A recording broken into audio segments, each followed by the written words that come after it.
Welcome back to Winthrop Close-Up. I'm Chelsea Woodall. Winthrop University is not just all about academics.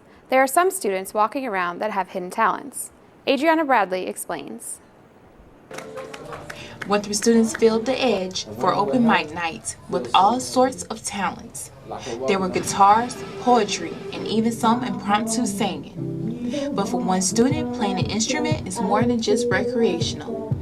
Every single little note to me counts, and I make it speak to me in a way, and speak to the audience in a way where they can feel exactly what I'm trying to say, which can't be vocalized in a way. If any of the performers had stage fright, you couldn't tell. And with each semester, this event sees some new faces and new talents. Well, I came the first time. I came with a friend, and there was poetry, and there was singing, and there was everything else. I like all that stuff. One duo had the crowd roaring with laughter.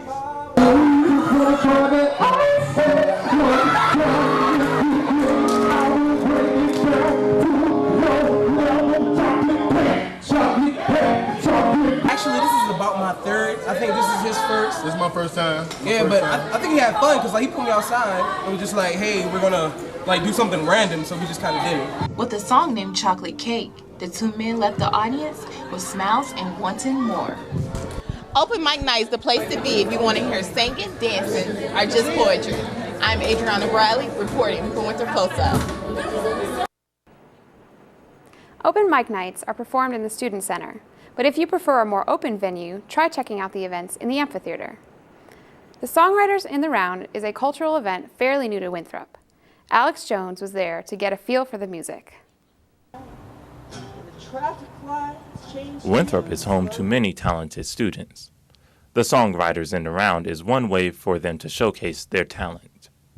Songwriters in the Round, I usually compare it to VH1 Storytellers, because most people have seen that. And it's basically you get several songwriters on stage at the same time, and they take turns performing one song and talking about it. The event was hosted by Winthrop's radio station, WRHI, and featured only 2 acts this year, Moeller and his good friend Josh Dunn.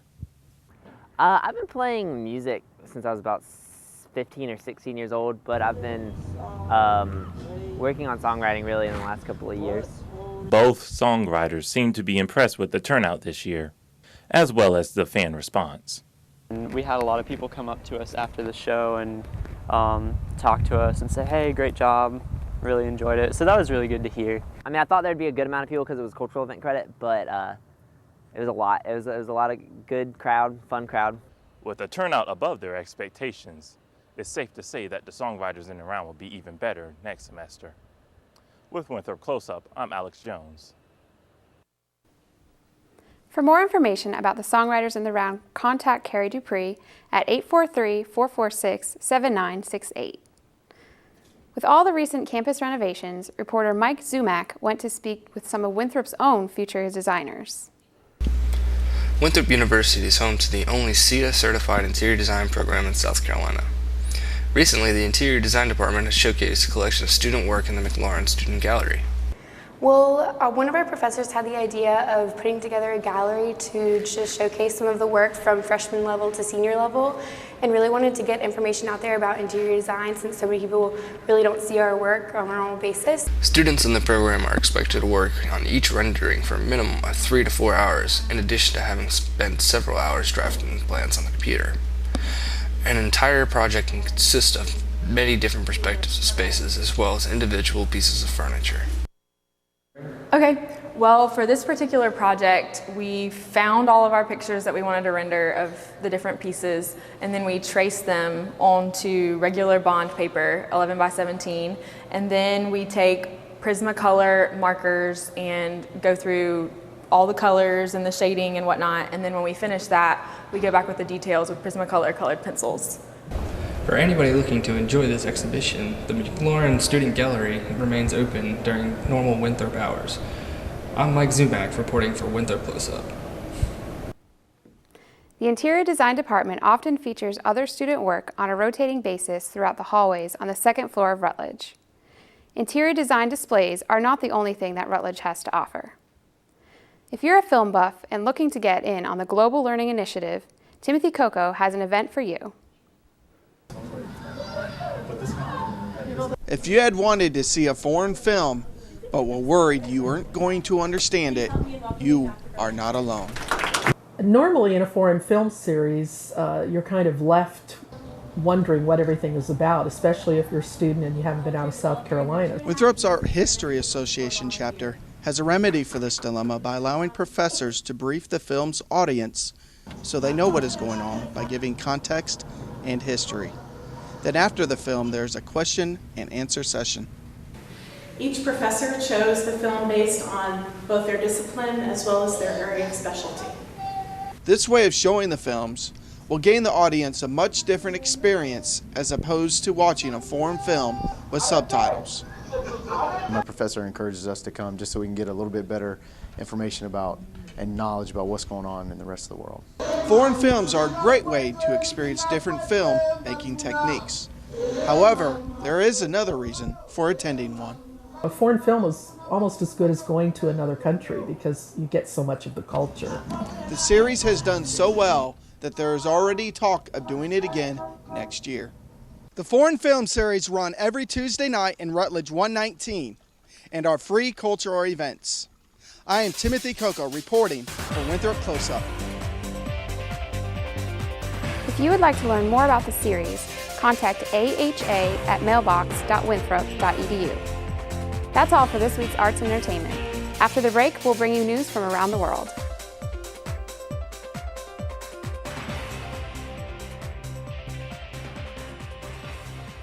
The Student Veterans of Winthrop University is a student-led organization that focuses on how to assist other student veterans. It started with a group of us that got together that are all veterans.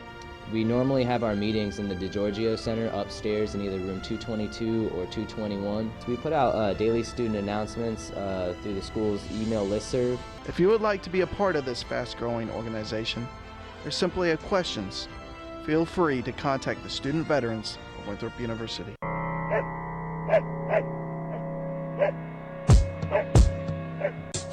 One time, yeah.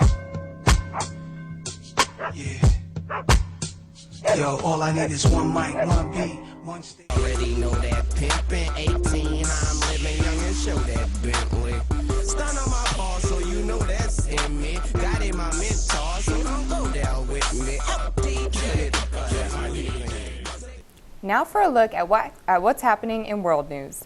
Heavy rains have swamped roads and more rain is expected in Thailand's capital city of Bangkok.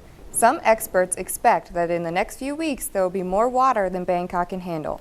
In an effort to prevent a repeat of last year's extreme flooding in the city, officials are enlisting the help of volunteers and inmates to help in the country's flood prevention efforts ahead of monsoon season. One of Australia's biggest tourist attractions is disappearing at an alarming rate.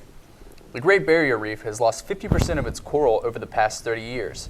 A study by the Institute of Marine Science found that 48% of the damage is caused by storms and cyclones, while 42% is caused by the crown of thorns starfish, while coral bleaching accounts for another 10%.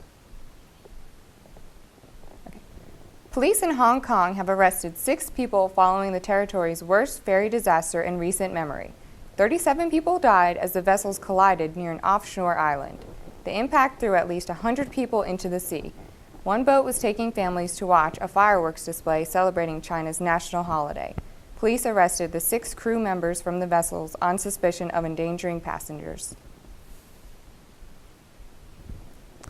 In Italy, the taxman's best friend has 4 legs and a nose for cash.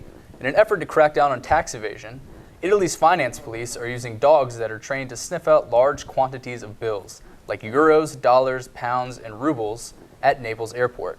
Italian law allows people to travel with up to 10,000 euro, about $13,000 in cash. Anything over that must be declared and a tax paid.